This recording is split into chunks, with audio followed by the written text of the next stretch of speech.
From Turner Hall in downtown Milwaukee, this is 4th Street Forum. The Milwaukee Turners, in partnership with the University of Wisconsin-Milwaukee and Milwaukee Public Television, present these forums. 4th Street Forum continues a Milwaukee Turners tradition, encouraging public discussion on issues of pressing concern.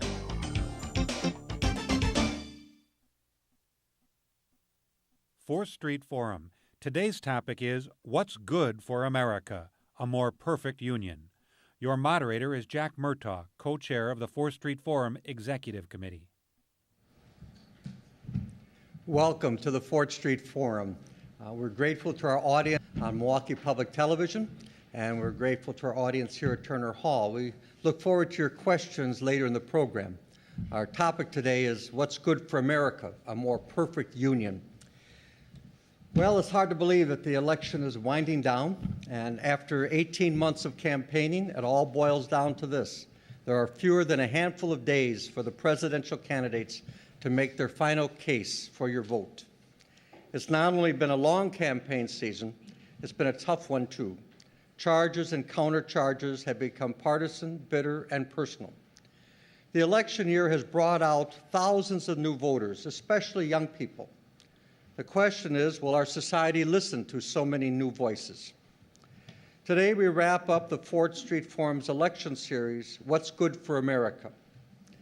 Every political decision is based on facts, political realities, and values. Sometimes facts get distorted for the sake of politics, and sometimes shared values are overwhelmed by divisive campaign rhetoric.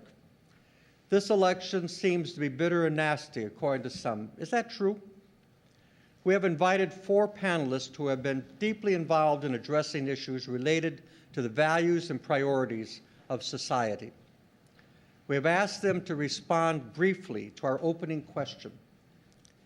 Is it possible, once the election is over, for us to move forward and find agreement on what's good for America? Our first guest is Jim Berkey. He is an associate professor at Concordia College, Concordia University, Wisconsin, where he teaches and specializes in American political and religious history. He has written for several national newspapers, including USA Today and the Los Angeles Times. In the fall primary of 2008, Dr. Berkey challenged incumbent Jim Sensenbrenner, the U.S. Congress 5th District, for the Republican nomination. He is a co-founder of the Americans for Responsibility in Washington, D.C.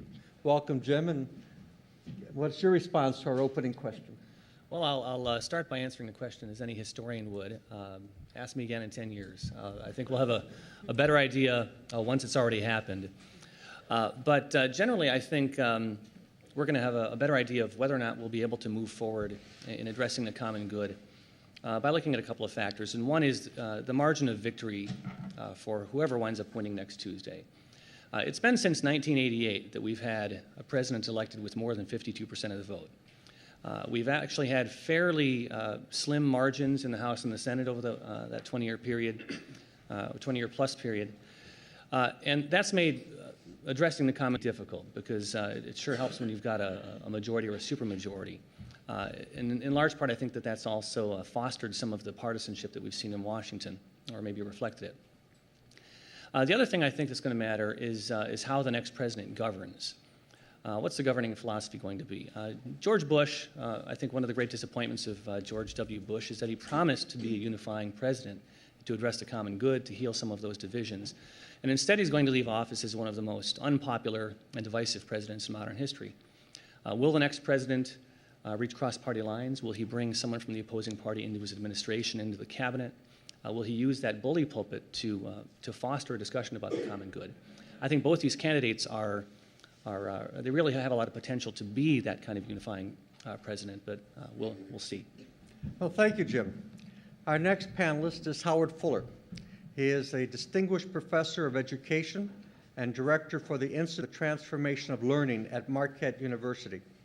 The Institute helps low-income families choose the best educational options for their children. Dr. Fuller was superintendent of the Milwaukee Public Schools from 1991 to 1995. He is nationally known for his work on educational reform. He's also known to many of us for his years of public service to this community, which we have been very grateful for. Howard? Well, thanks a lot, Jack. I agree with what Jim just said. I mean, I think the issue is going to be how the president tries to govern.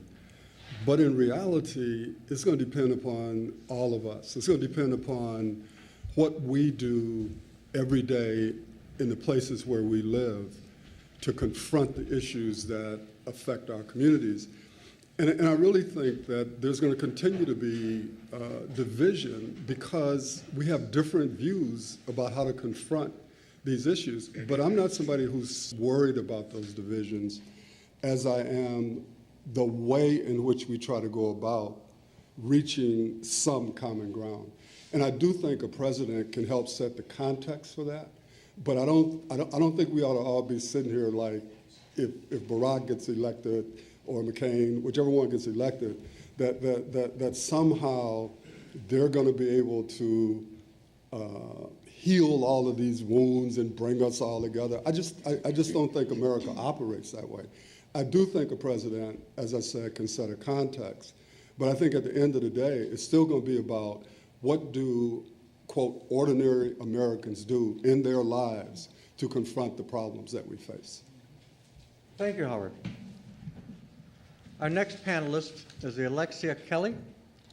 She is the Executive Director and co-founder of Catholics in Alliance for the Common Good, which is located in Washington, D.C. Ms. Kelly worked for nearly a decade on the Catholic Church's national anti-poverty program called the Campaign for Human Development. Her new book came out this spring, A Nation for All, How the Catholic Vision of the Common Good Can Save America from the Politics of Division. She is a Harvard Divinity School graduate, and we'd like to extend a special thank you to Robert Bizak for arranging her appearance today. And again, the question is it possible, once the election is over, for us to move forward and find agreement on what's good for America? Ms. Kelly? Well, I think there is hope, and I probably need to have hope because our organization's title has the word common good in it. So it's the reason we exist is to promote that notion. I think it's a hopeful sign, too, that both candidates have referred to the common good at various times in the campaign. And I think because we're facing so many threats to the common good, so many multiple crises, that this idea of what's best for everyone, this we're all interconnected, and the idea of the common good has come back into our political discourse. When 10 years ago, it was sort of seen as socialism. We're still talking about socialism, but at least we're talking about the common good, which is central certainly to the Catholic social tradition and many our own political tradition, the general welfare.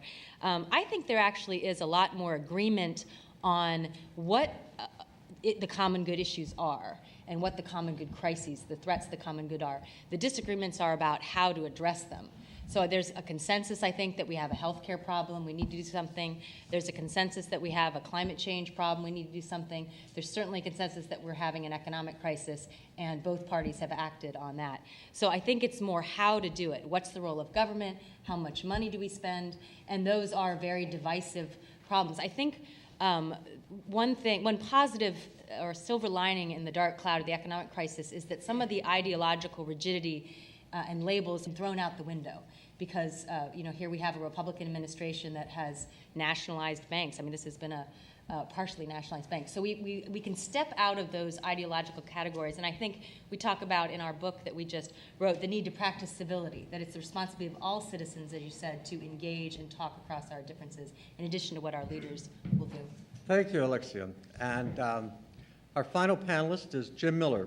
He is the president of the Wisconsin Policy Research Institute, a public policy think tank, which he helped start in 1987. He has written for newspapers and journals and authored major research projects on public policy.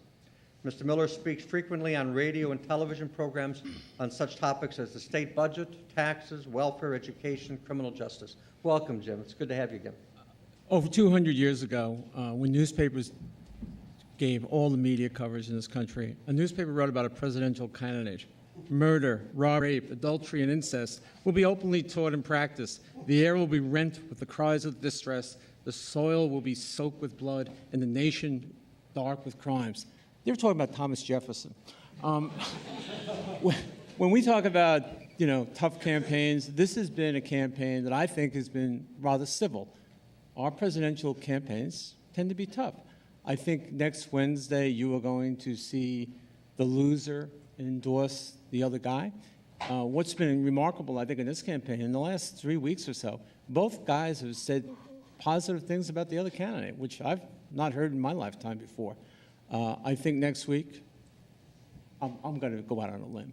I think you're going to see one party take over this country. They're going to set the agenda. We haven't seen this in a while.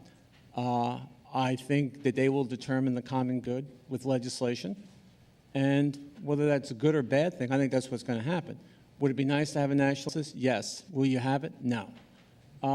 Elections have consequences. Someone's going to win this election. You can pretty much tell who I think it's going to be. And I think they're going to set a national agenda with legislation over the next at least 2 years, maybe 4 or 8. Thank you, Jim. Each of you in some way have brought up the fact about the common good. Just the existence of issues doesn't mean that there's a concern about the common good, isn't it? What do we mean when we say what's good for America is the common good? How do we define that common good for us? Anybody like to comment? Well, I'll start. I don't think that our presidential elections are a good vehicle for determining that. Yeah, in one way, you've got every 4 years you get this army of pollsters and consultants and strategists, and they'll find out what issues matter to Americans. And so on the surface, I think there's a good way of identifying what our common values are. I like to think that what the pollsters come up with, however, are really no more a reflection of our values than my daughter's Christmas list is a reflection of her values or her character. Because in large part, I've found a great disconnect between the issues that our next president will face, massive, unprecedented deficits, retirement of baby boomers, Social Security, Medicare, entitlement crises, and really none of those issues have really been addressed substantively. And in fact, the policies that both candidates are proposing will tend to exacerbate those issues.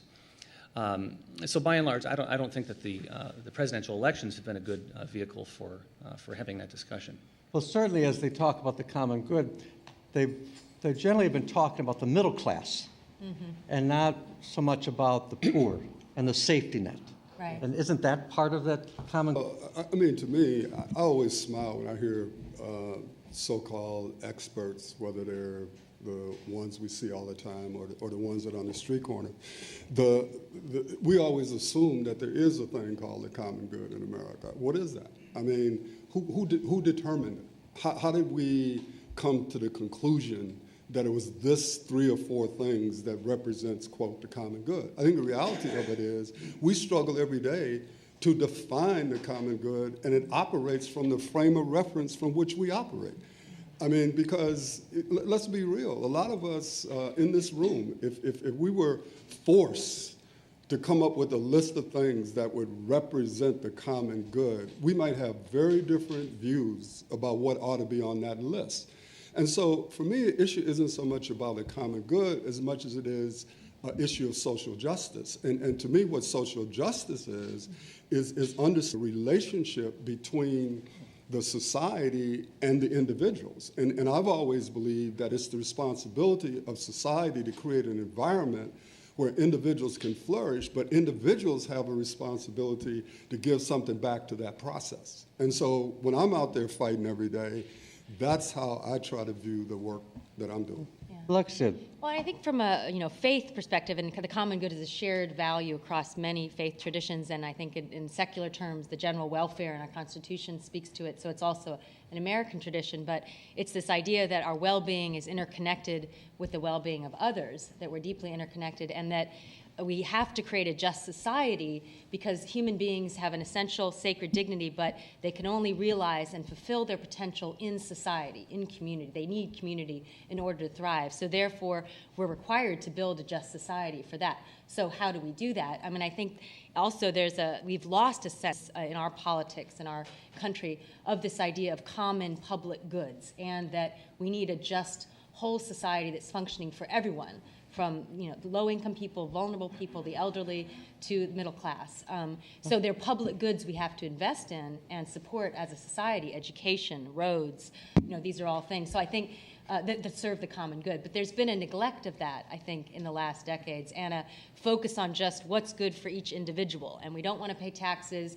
We're worried about ourselves and our family, but a kind of lack of understanding that, in fact, we rely on our fire, and rescue service, our hospitals, our roads. Well, Jim is certainly, Jim, through the research that's been done that you've been responsible for many years, how do you balance that the concerns for the needs of the community with the individual saying whatever I have is mine? How do you balance all that? Well, I want to go back to something. I think there is a common good. I think it starts with most Americans want to be safe. They don't want to see another 9/11. I think whoever the president is, his commander-in-chief, he's got to keep us safe. I think most Americans still believe in the American dream, that every child should be able to improve their lot over their parents. And I think maybe a third thing that's going to get discussed very soon is who's going to pay for these things? Is it going to be our children, our grandchildren, our great-grandchildren? When the debt gets over $10 trillion, you're talking some serious money here. The definition of the common good, I still think that Americans still want to believe that their children, regardless of whether they're poor, middle class, blue collar, can do better than their parents did. That's been, I think, a thread through American history. And I still think most Americans would like to see it. Right now, we got a tough situation because of the economy. And they're going to have to make some very serious. When we talk about, what the feds are doing, at least they can print money. All these issues are going to come back to Milwaukee, to your local school districts, to the state, because the economy is going to really have a problem over the next year. There's going to be less revenue. And how much taxes are you going to want? Well, Jim, just in terms of an historian, every presidential election highlights polarizations around issues. But in terms of this particular election, there appears to be at least some division over what the role of government is in the marketplace. And I guess what issues would you identify that has divided us?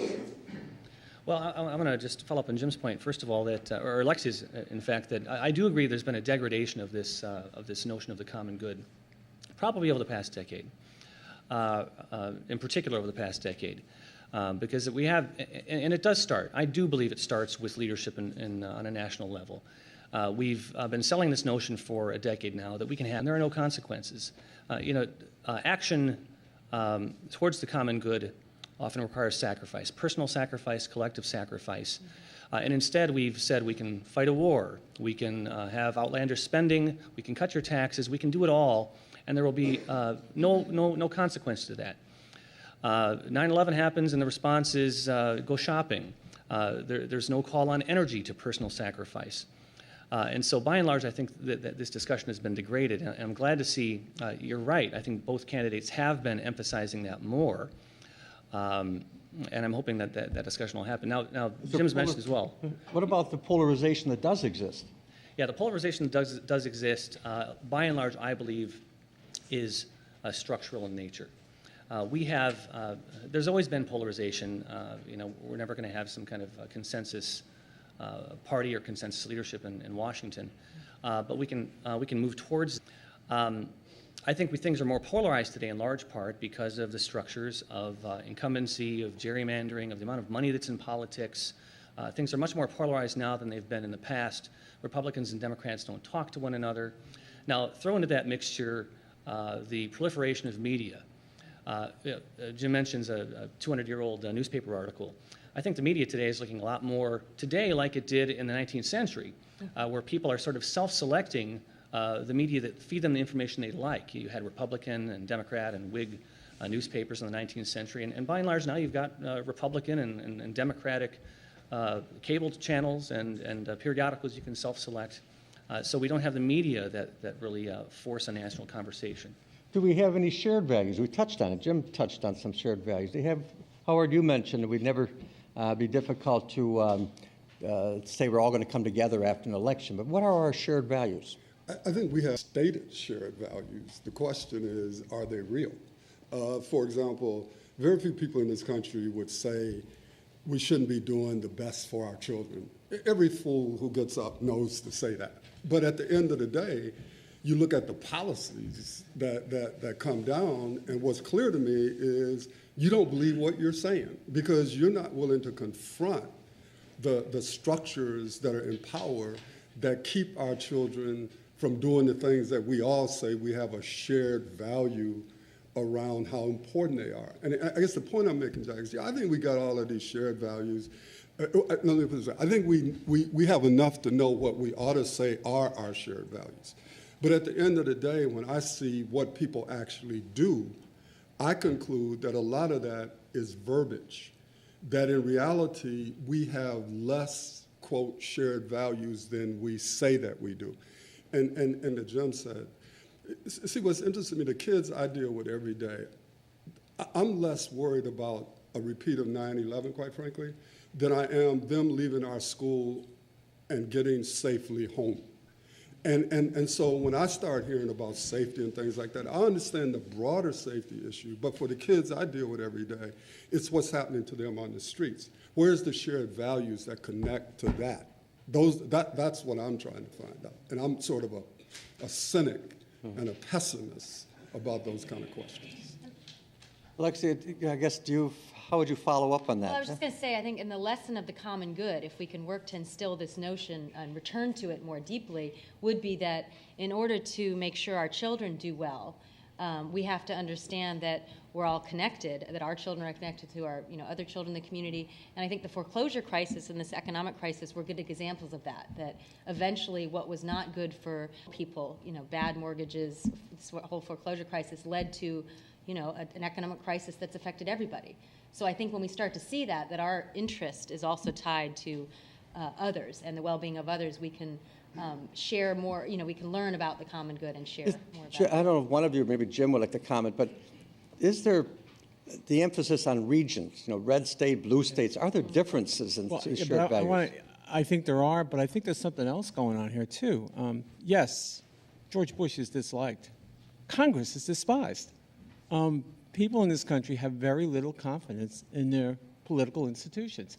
We asked the question last year. Only 3% of the people in Wisconsin thought that their elected officials would do the right thing at any time. There's a disconnect between our elected officials and Americans, and that's a very scary thing because if you want to set a common good, you've got to have leadership that has trust of America. They may vote for somebody, but they don't believe their institutions work. And these right track, wrong track questions, they have to be improved because people have no confidence in their political leadership in either party. It's not just George Bush, it's Congress. Yeah.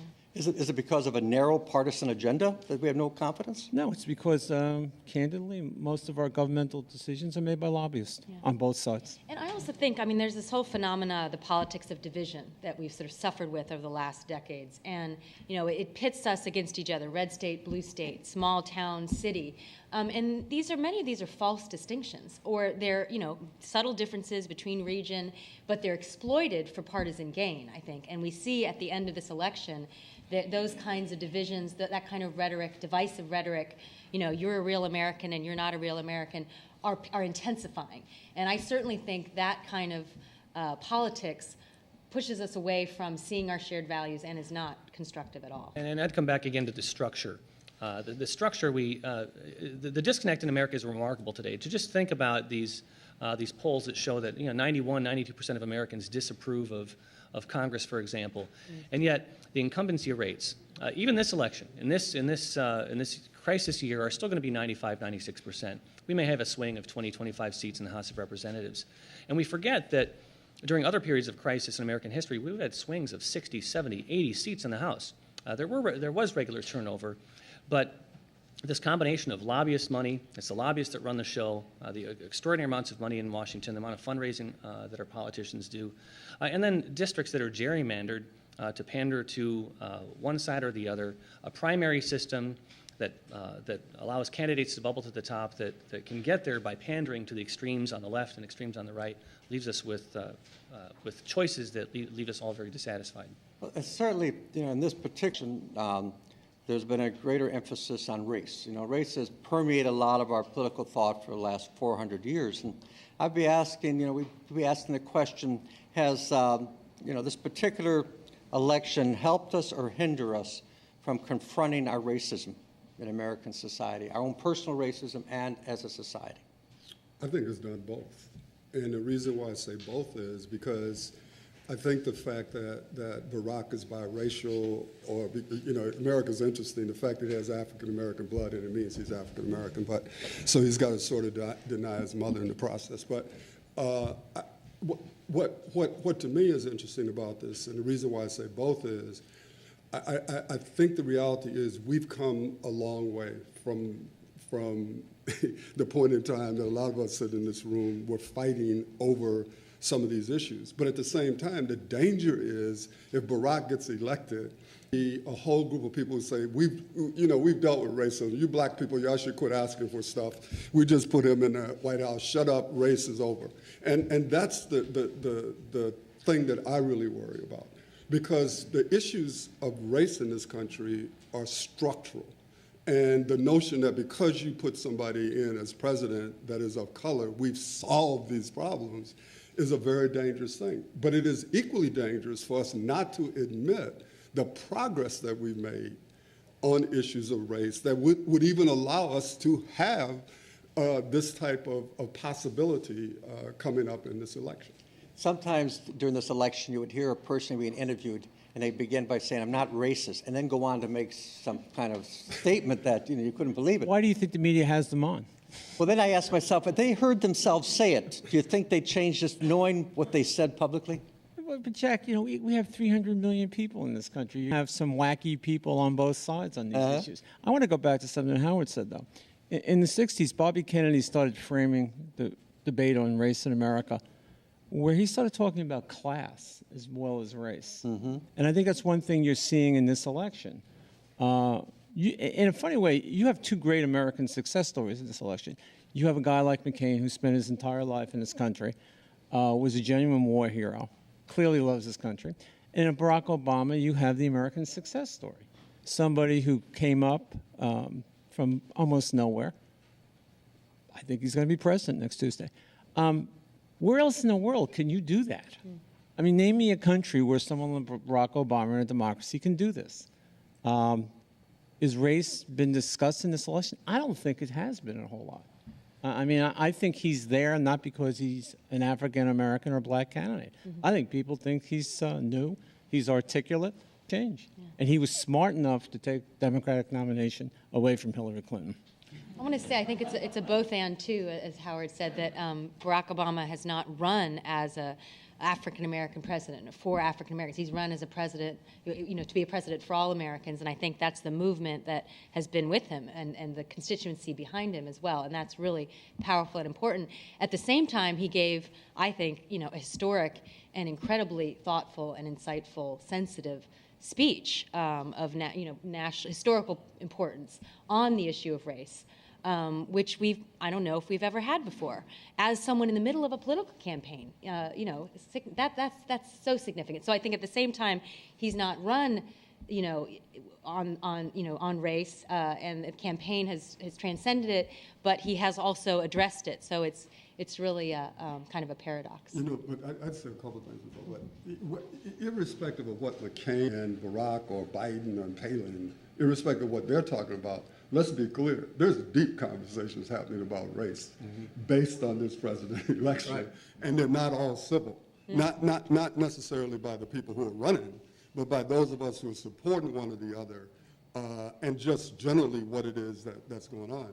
The second point I would make is, I like Barack and everything, and but I wasn't that enthralled by his speech on race. But what I will say is that it's probably the first time, it's obviously the first time a presidential candidate had that type of discussion. But let's be clear, there's been many more in-depth discussions about race in this country by people other than Barack. It's just that it didn't take place within the context of a presidential campaign, which I think is significant. But we need to be clear that the kinds of things that King and others, and people may not like what he said, but going all the way back to Booker T. So there's been clear discussions in the American politic about race. Well, something else is going to happen in the next term. In September 2012, it's going to be the 150th anniversary of the Emancipation Proclamation. The media, about every 50 years, they get into the Civil War. That's going to be a discussion, and that's going to be an historic perspective about what exactly has happened since Lincoln made that speech. Why don't we turn to this? Great, appreciate the reflections, and we'd like to get some questions from our audience. My question has been touched on. You may have mooted it already, but is the Electoral College a culprit in all this? These folks who are running for the office are in Florida, Virginia, places of that sort, and understandably addressing the interests that arise there. Do you have any reason to hope that that could be eliminated? I know there have been abortive efforts. Where are you on the Electoral College, if anywhere? Jim? I don't hold out any hope for abolishing the Electoral College. Even this plan that California's put together, a multi-state plan to try and get around the constitutional requirements, is really going nowhere. So I don't hold out any hope that the Electoral College is going to change anytime soon. And in fact, and I agree with Jim, I think we're probably going to see a Democratic landslide on Tuesday, regardless of what you think about it. If that happens and we have a 1988 or rather 84 kind of an election where you've got a 30, 35, 40 state victory, a landslide victory, all this discussion of the Electoral College will be a moot point anyway. Yes, another question. Could I comment on that last one just for a second? Feel free, anyway. If you want to get rid of the Electoral College, why should California senators and, let's say, Alaska have 2 senators, or Hawaii? I mean, if you're going to do it, why do you need the Senate? Just a thought. Why we need a senator? Yeah, very good. Yes, sir. Another question. I guess part of a viable society would be great engagement on the part of citizens, which we certainly have seen in the electoral process. My question is, come November 5th, what do you see happening with the electorate, depending who wins, as far as continuing to become engaged? Or do you see us going back to the apathy that has really captured us over the years? Alexia, from your experience? Well, I mean, I think we're seeing these incredible turnout percentages now in the early voting. So, I mean, I think it will be fantastic for organizations that foster and support civil engagement to build on that and capture the kind of civic engagement and keep it going, and for whoever's elected to foster that as well. But I think it's been more at the grassroots, civic engagement, community organization level than anything that whoever, the president will manage. I think it's going to be a grassroots process, and I think it's that many of these grassroots organizations have supported the turnout, the GOTV work, and they're going to be government. Get out the vote. They're going to have to, really rededicate themselves to keeping this civil engagement going at the high levels that they are going. Jim, you think it'll continue? If you want to change things in this city, state, or country, you know what you do? Forget November. Do primaries. That's what scares incumbents. They don't like primaries because they got to actually go out and campaign. They can't outspend the other person. They got to go out, get votes. They're not impacted by lobbyists. I know Jim would agree with this. Primaries are where incumbents are the most vulnerable and where you have the most influence. Howard, do you think this grass continue from your history of organizing? It depends on what day you ask me, because I mean, like, it's just like, I hate to say this, but when you say it continues, it sort of defines upon how we define it, because the it that I want to see is that you take this same enthusiasm that I saw last night when I went to stand in line at 7:45 to vote. That enthusiasm at school board meetings, at common council meetings, at state legislative hearings on policies that will impact each of our lives. The question is, do we see it continuing there? Because if we don't see it continuing there, it's just the November surprise. We show up for presidential elections, We don't show up for elections for school board members. We don't show up for all of these other things. So I think we got to see how it plays out in those aspects of our life before we can say that. Thank you. Another question? Piggybacking a little bit on the last question, we've heard here this afternoon that legislation is dictated by lobbyists and special interests, and we hear a lot of special interests and partisanship in the election. But it's been my contention that elections are really decided, at least the popular vote, by what Richard Nixon, of all people, called the silent majority. So how do we get that silent majority to no longer be silent? Well, one of the things that's happened since Richard Nixon is the demographics of the country has changed. You have a lot more younger people, larger minority voting than we've ever had before. That's a part of it. I don't think it's a silent majority anymore. Whatever you think of polling, I think you got a pretty good idea what's going on out there. And I go back, even though Iowa had a lot to do with settling this election early on. I mean, I think people, I don't think they're as silent as they used to be. And I mean, that it goes back to the point that was made about the common good and partisanship. People are being heard, I think, more than ever before and earlier. Any other comments? Well, I agree. Jim's right. We've seen, we saw this trend starting mid-century of declining voter turnout rates that bottomed out in the 1980s at 50% participation rates, and they've been rising since. We reached 60% the past couple of elections, and I think we're very likely to see record turnout levels, mid-60s in this upcoming election. So I don't think we can maybe legitimately argue that there's a silent majority when we see those kind of turnout rates. Another question. Rose? Yes, you were talking about the common good originally, and it seems as though the media, which is a new, that seems to be controlling what we should be thinking as a common good. Do you see that thought process changing with a new president? You know what, again, I'm probably on the other side on this, but I think the media has changed significantly in this country. I mean, Jim read the stuff from that newspaper. I mean, with blogs and all the stuff that's going on, I don't think we're confronting the same media that we were dealing with 3 or 4 years ago. I think the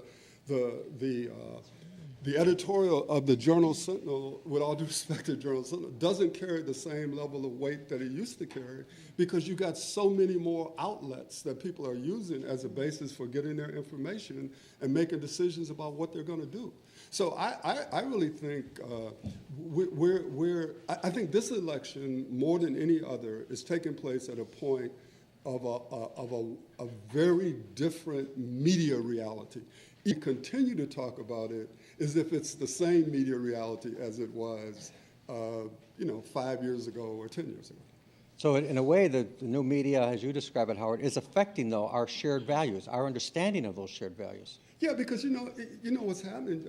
No longer can somebody just say something and only a few people hear about it, or no longer do you only have a couple different ways to get your message out. I mean, Barack has clearly understood the value of, I'm not going to call it the new media, but the new way of communicating in this country. And I just think it's a very different sort of information environment than it was, years ago. But I also think it's changed to where it's more partisan than ever because does anybody here spend more than 10 minutes reading the local newspaper during a week and 15 minutes on a week? Have you noticed how small it is now? Newspapers don't deliver the media. It comes from blogs, it comes from the internet, and those kinds of information is very biased in many instances. I think the danger of it is that I do think that there were certain things called journalistic standards. Right. Those are gone. Right. I mean, you know what I'm saying? It's just, you can put anything out there and you don't have to check it or whatever, and a whole bunch of people are going to read it and believe it. Yeah, there's I mean, that's the democratization. downside. Yeah, of it. there's democratization, which is good. Lots of Right. people are empowered to get their opinion out, and a blogger can break a story that goes national. But there's a lot of politics of personal destruction on the internet, on the blogs, and no one's monitoring and no journalistic standards as to what's fact or what's innuendo. Another question. Most people really don't get too involved in politics except presidential elections. And what are just some practical things that all of us could do after the election? Not so much working for a candidate, but just to promote the common good, what practical things? Do you have any ideas or suggestions all of us could do? Thank you. Well, I just want to pitch one thing. With our organization, there are lots of organizations like ours that you can sign up for, become a member. We have a great, book on this topic. Read up on it. But our organization, for example, and many like ours, have media activism tools, so you can write letters to the editor. So join your voice to the chorus in the new media and in traditional media. Write letters to the editor and engage.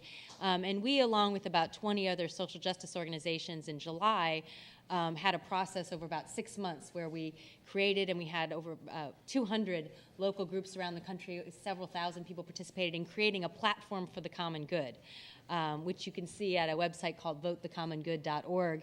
And so all these organizations created this platform, which then will be the basis for their activism, for their holding the elected leaders accountable going forward, both in Congress and the administration. And it's a great visionary statement, but also has real policy directions that they want to see our leaders take us. So I think getting involved in organizations, we're just one organization, but getting involved in community-based and grassroots and other civic engagement organizations, I think, is one great thing to do.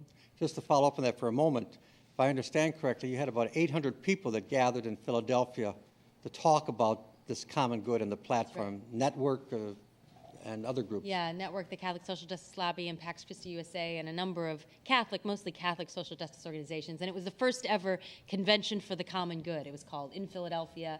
We thought that was a good historic place to have it, to talk about the common good. And yeah, but it also matters, I think, what kind of organization you get involved in.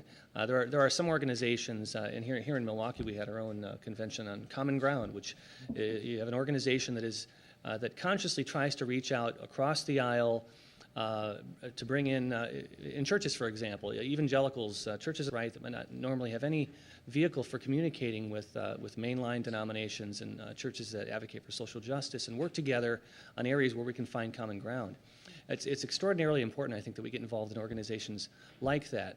I've taken such great encouragement from Rick Warren's Saddleback Church out in California, for example. They've had not only the presidential candidates out there, and this is an evangelical, typically religious right kind of community. It's an evangelical megachurch, and they've had conferences on HIV/AIDS, conferences on combating global poverty, and they consciously try to reach out to bring together organizations and people that might not usually find a forum for communicating with one another. And I think that's what we have to do to advocate for the common good. So, Jim, I was going to comment. Go on. Go to school board meetings. Don't go once. Go more than once, because no one's there who doesn't have a vested interest in the status quo. Then start to ask questions. But you got to go more than once, because then when they'll see you there going, oh, no, they're here again. Go to local government meetings. Go to meetings on your own and go more than once. You ever go to these meetings, you'll be amazed. There's nobody there. Mm-hmm. And that's one of the reasons that things happen the way they happen. It's a status quo. Just start going. You'll be amazed on what you can actually do if you start doing this on a regular basis. I mean, Howard ran MPS. You think that's true?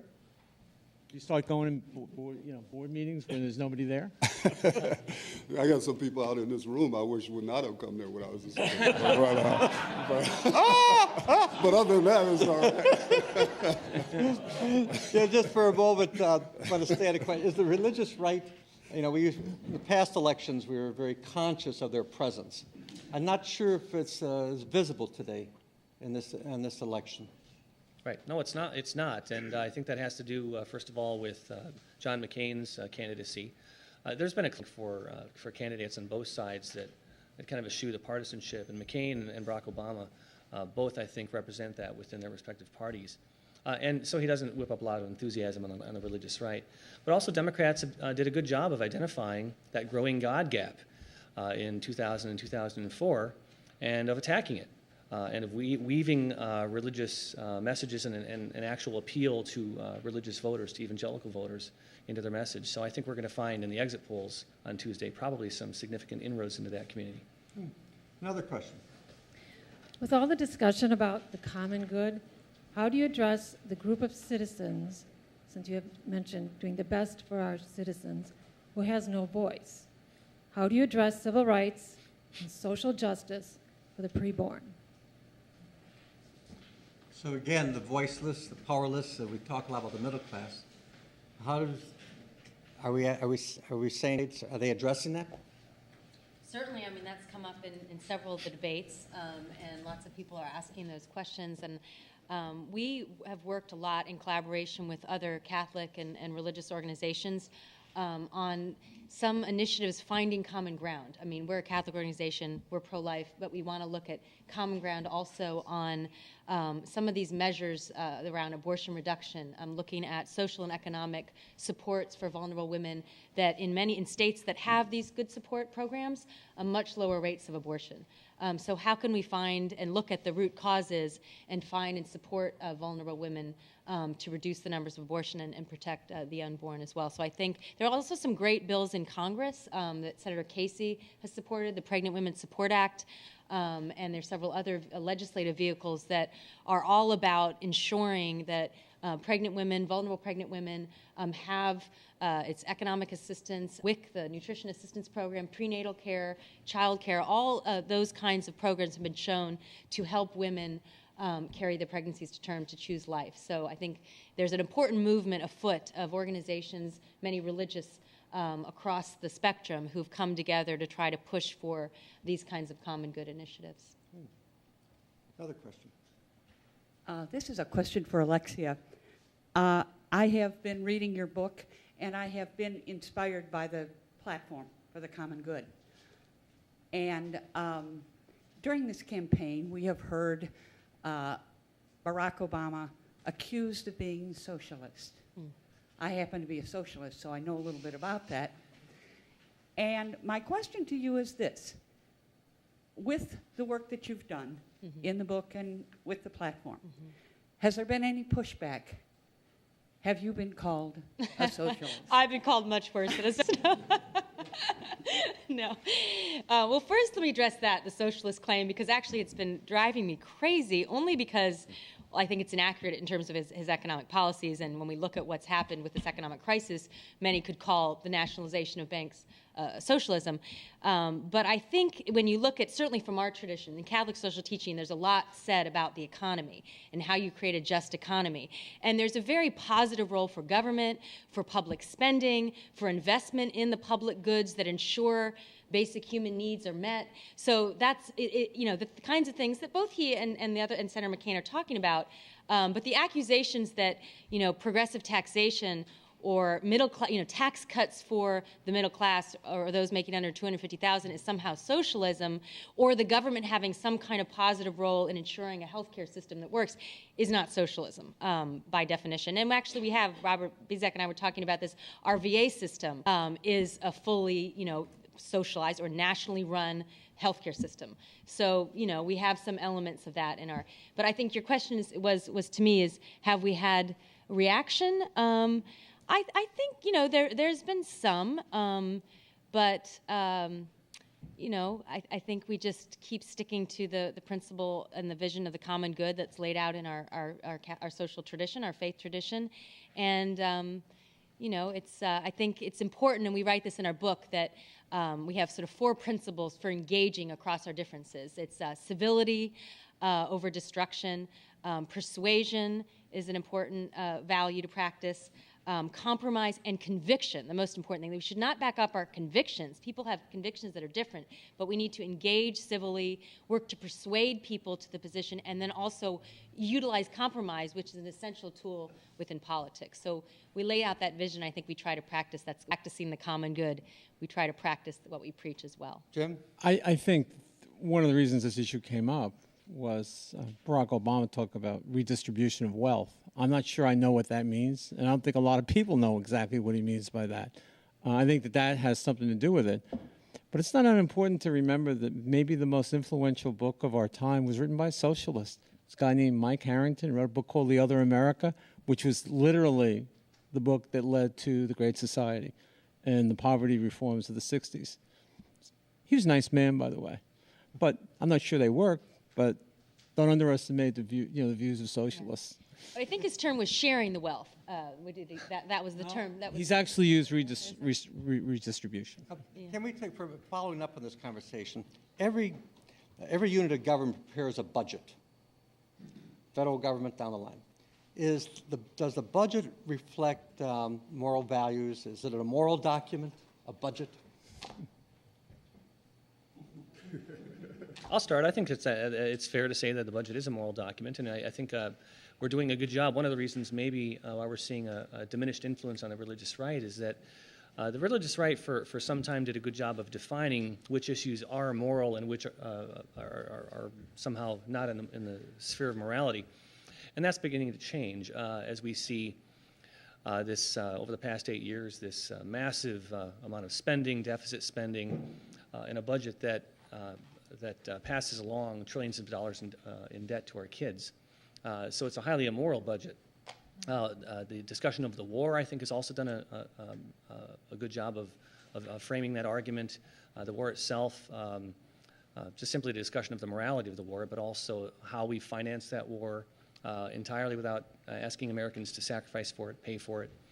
So yes, it's a moral document. You've been involved in formulating budgets. Yeah, I've never put together a moral one. I've only been involved in putting together political ones. And essentially what you do is you try to use Saul Alinsky's view of how to do it, is you put together something and then you wrap moral garments around it. But the reality, I think, is most budgets are political documents. But when you discuss it, you try to take the moral high ground to define your politics. And so that's sort of how I see it. Say just briefly, I mean, the economy in many faith traditions, certainly in our Catholic, is a moral issue. So how we shape our economy, how the economy affects people, and we're supposed to create the economy so it works for people, not the other way around. So I think because the economy is a moral issue, budgets also reveal our priorities, you know, where we're putting our value. So I do think they have a moral dimension to them. In some respects, after this election, as Howard pointed out earlier, others have, these various different views on the role of government and the marketplace are all going to be still there. Yes, what I'm trying to say is very few people are going to stand up and say, I present to you an immoral budget. You know, I mean, they're not going to do that. I mean, but what I'm saying is that they're going to present to you something based on political compromise and then define it in moral terms, is what I'm trying to say. I got a feeling that Ted Stevens and Robert Byrd have never really discussed the morality of their budgets. Well, we need to bring this hour to a close, and there's just been exciting listening to your reflections. And we'd like to ask our panelists to give a brief closing comment, and it's similar to what was raised earlier. You know, what can each of us begin to do to heal our country after this election? Some would say a bitter election. How can we work together to address our challenges? And so we will ask them to briefly respond to that. Don't begin, Jim. Well, you're gonna have a new president.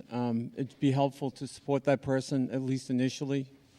Give him 6 months to a year at least to get something done. More to the point, on an individual basis, think local. I mean, you can't have that much impact on the national, but you can do things locally. You can go to school boards. You can go to local elections. That's where you have the most leverage, and that's what you ought to be doing. Alexia? Yeah, I would agree with Jim, and also I think it's just important to engage on all levels, on the civic level, but also in the media, and I think we can have an important voice in resisting this kind of politics of destruction, which the media is a great vehicle for that. So we can write letters to the editor, we can comment on blogs, we can be voices in the media, which is the way, you know, these things are communicated, to, I think, ensure, too, I think it's going to be very important, whoever wins, that we don't kind of we're right back in attack mode and in kind of this politics of destruction. So can we lend our voices to a kind of constructive civil discourse at the beginning? No matter who wins, on November 5th, I'm going to be at CEO Leadership Academy, the school that I chair the board of, trying to tell Jonica, Mark, Kanisha, Elijah, why it's important for them to study so that they can go to college. I don't care who wins. That's what I'm doing November 5th. Thank you. Jim? I agree with all of the panelists here on this issue. Demand after November 4th that your politicians eschew the kind of partisanship that we've seen. You know, a lot of us had a lot of hope in 2000 that at the very least George Bush held out the potential to be a unifying kind of a candidate. We forget that 8 years after the fact, after what we've seen. But we need to demand that our political leaders eschew that kind of partisanship, hold them accountable on that, and I think we'll see more discussion of the common good. Thank you.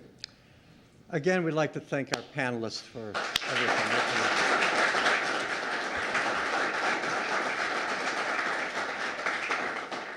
Next week, the election will be over, and then we can ask, will our newly elected officials represent our common interest? What will the election mean for the good of America? Join us next week for a discussion on the results of the election. Election 2008, win for Americans. I'm Jack Murtaugh, and for all of us at 4th Street Forum, thanks for joining us.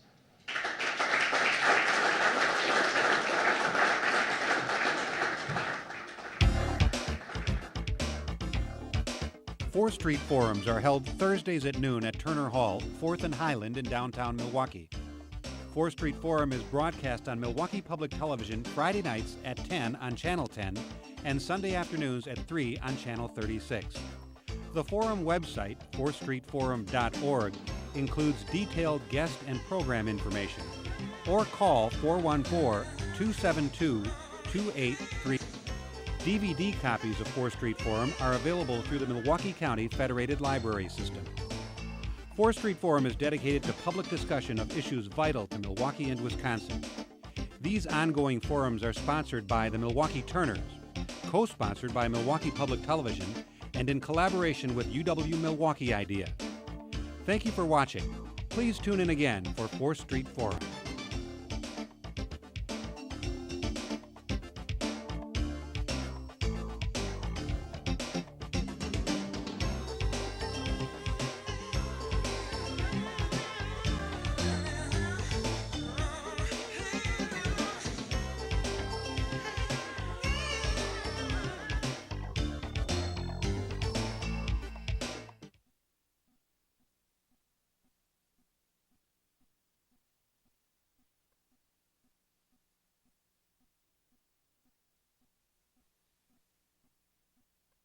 Program information, or call 414